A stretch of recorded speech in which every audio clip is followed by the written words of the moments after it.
I think after such a long time,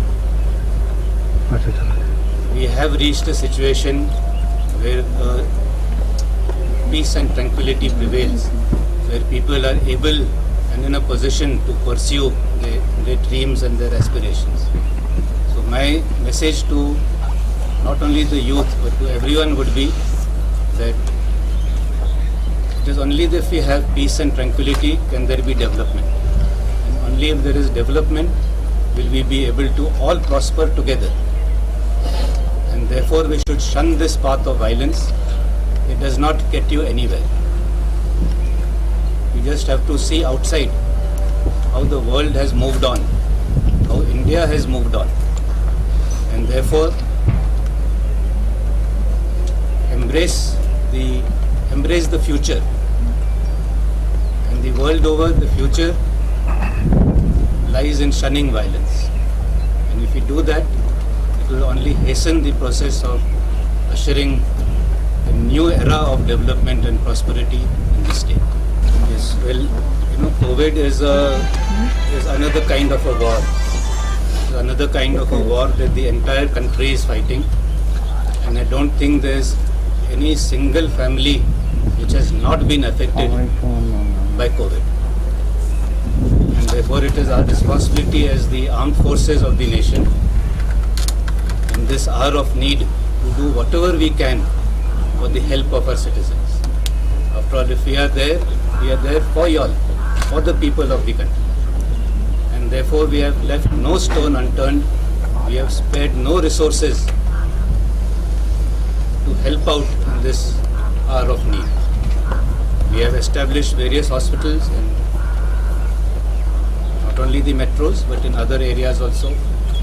We have helped the local administration in setting up additional beds, in repairing their oxygen plants, in providing oxygen cylinders, to the extent that we have even pulled out our medical staff, our doctors from less affected areas and deployed them in the more high pressure stations and areas where there were more COVID cases. But I am happy to say that overall in the country, the number of COVID cases has now seen a downturn, and I think we are well on the way to beating the second wave that has taken place. And as a result of the capacities that we have built up over the last month and a half, I think we are much better prepared to tackle any third wave that may or may not occur.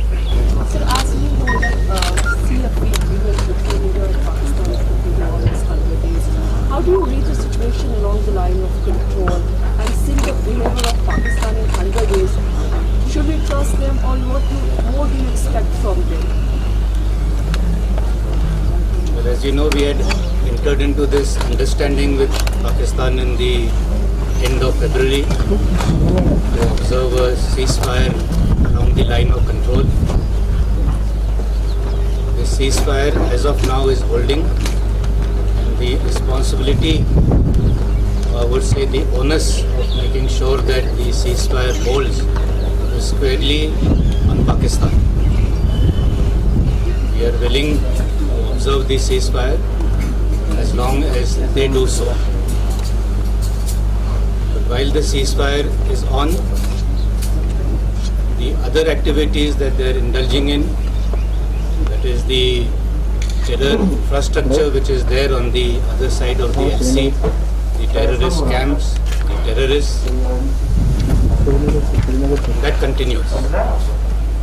And therefore there can be no slackening as far as we are concerned in our levels of preparedness or alertness. As far as the other question you asked regarding trust, trust is a very difficult thing to come by, and it takes a very long time to develop. And there have been decades of mistrust between Pakistan and India, and obviously the situation on that score cannot change overnight.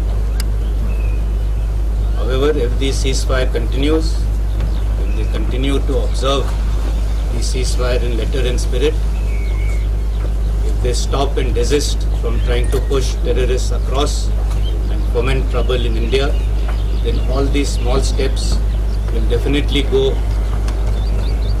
incrementally to build up that level of trust between the two countries. So as I said, the onus is entirely on Pakistan to build up whatever we have achieved so far.